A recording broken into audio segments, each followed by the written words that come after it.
नमस्कार दोस्तों, स्वागत करता हूं आज के इस नए वीडियो में। दोस्तों आज के इस वीडियो में हम लोग पढ़ने वाले हैं वर्णमाला के टॉप क्वेश्चन जो किसी भी एग्जाम में बार बार पूछे जाते हैं। तो जैसे आप देख सकते हैं, भाषा की सबसे छोटी इकाई क्या है, ये यूपी बीएड 2008 में पूछा गया था। और इसका आपका सही आंसर होगा ऑप्शन 4 वाला वर्ड, क्योंकि स्वर वर्ड जो वे होते हैं जिनके कभी टुकड़े नहीं किए जा सकते, ये सबसे छोटे इकाई होते हैं। तो इस तरह से आपका वर्ड जो है सही इसमें।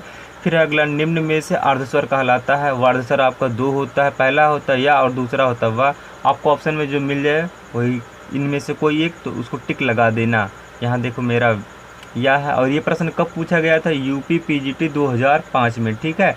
फिर उसके बाद है, हिंदी वर्णमाला में कितने वर्ण हैं। हिंदी वर्णमाला में कितने वर्ण हैं, तो हिंदी वर्णमाला में 52 वर्ण हैं। ठीक है ना। और 49 क्या है, आप मुझे कमेंट में बताइए 49 11 क्या क्या है। ठीक है। फिर उसके बाद अगला है, स्वर ध्वनि के प्रकार हैं। स्वर ध्वनि 3-4 होते हैं। ठीक है। दीर्घ स्वर लुप्त, ये तीनों जो क्या हैं, ये आपके स्वर ध्वनि है। तो इस तरह से हमें उपरोक्त सभी चौथा वाला ऑप्शन पे टिक लगाना है।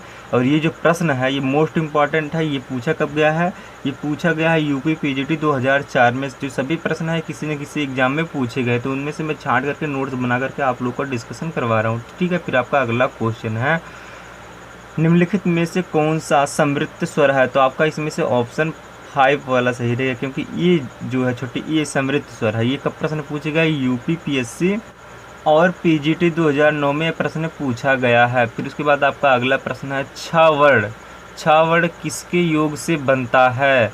छ वर्ण किसके योग से बनता है। का प्लस चा बिल्कुल नहीं बनेगा, का प्लस छा बिल्कुल नहीं, का प्लस सा ये भी नहीं। और ये जो प्रश्न है टीजीटी पीजीटी 2003-2013 में पूछा जा चुका है। तो आपका इसमें से पहला वाला ऑप्शन सही रहेगा। का छ वर्ण जो है आधा का और खट्टी सा से मिल करके बनता है। ठीक है। फिर आपका अगला वाला है, निम्नलिखित में से कौन सा पाँच स्वर है। निम्नलिखित में से कौन सा पाँच स्वर है, ये आपको देखो कब पूछा गया था, नेट और जीआरएफ 2005 में पूछा गया था। ठीक है ना। तो दोस्तों इसमें से आपका सही वाला है इसमें तीसरा वाला। अब ज्ञान वर्ण किन किन वर्णों के संयोग से बना है। ज्ञान वर्ण किन किन वर्णों के संयोग से बना है। तो आपका इसमें जा प्लस ना है, जा प्लस धा है, जा प्लस इया है और आधा जा प्लस इया है। और ये प्रश्न कब पूछा गया, यूपीएसआई 2002 में। तो आपका राइट आंसर है चौथा वाला, जा प्लस इया। दोस्तों आपका अगला प्रश्न है, हिंदी भाषा में कौन सी ध्वनियाँ हैं जो स्वतंत्र रूप से बोली जाती हैं। तो हिंदी भाषा में कौन सी ध्वनि जो स्वतंत्र रूप से बोली जाती हैं, स्वर होते हैं, क्योंकि इनको उच्चारण करने में किसी अन्य का सहायता नहीं लेना पड़ता है। मतलब व्यंजन का सहायता नहीं लेना पड़ता, जबकि व्यंजन में आधे स्वर होते हैं। जैसे का है कोई, इसको उच्चारण करना है पूरी तरह से, तो इसमें आ होता है। अगर इसमें से हलन लगाएंगे तो इसमें से आ निकल जाएगा। ठीक है ना।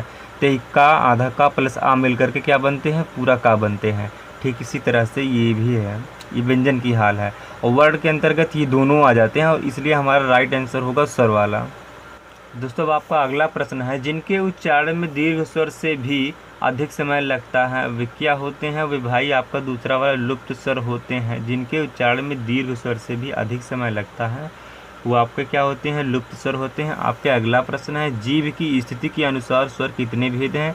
जीव की स्थिति के अनुसार कितने भेद हैं, आपके 3 भेद हैं। ठीक है। जीव की स्थिति के अनुसार स्वरों के कितने भेद हैं, तो आपका 3 है। तीनों कौन थे, एक था अग्र, एक था अग्र जैसा कि वीडियो में आगे बताया, अग्र, एक था मध्य, तीसरा है पार्श्व। ठीक है ना, पार्श्व होगा। फिर उसके बाद अगला है आपका, हिंदी वर्णमाला में स्वरों की कुल कितनी संख्या है। तो हिंदी वर्णमाला में स्वरों की संख्या है वह 11 है। ठीक है। और 49 किसका संख्या है वो आप लोग कमेंट में बताइए।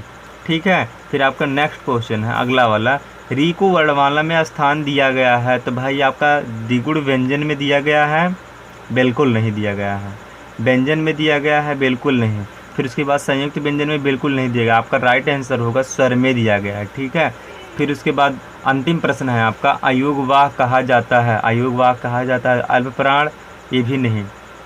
ठीक है। अयोगवाह पहले जान लो किसको किसको कहते हैं। पहला जो है विषय को कहते हैं और दूसरा अनुस्वार को कहते हैं। ऑप्शन में आपका जो रहेगा उसी को आप टिक लगाएंगे। ठीक है ना। एक ठो होता है अनुस्वार, एक ठो देखा विसर्ग आपका सही है, और दूसरा कौन सा होता है, अनुस्वार। ठीक है। इन दोनों में से अगर कोई मिल जाए फिर उसके बाद आप उसमें टिक लगा दीजिए, आपका ये चैप्टर यहीं समाप्त होता है। फिर मिलेंगे अगले वीडियो में।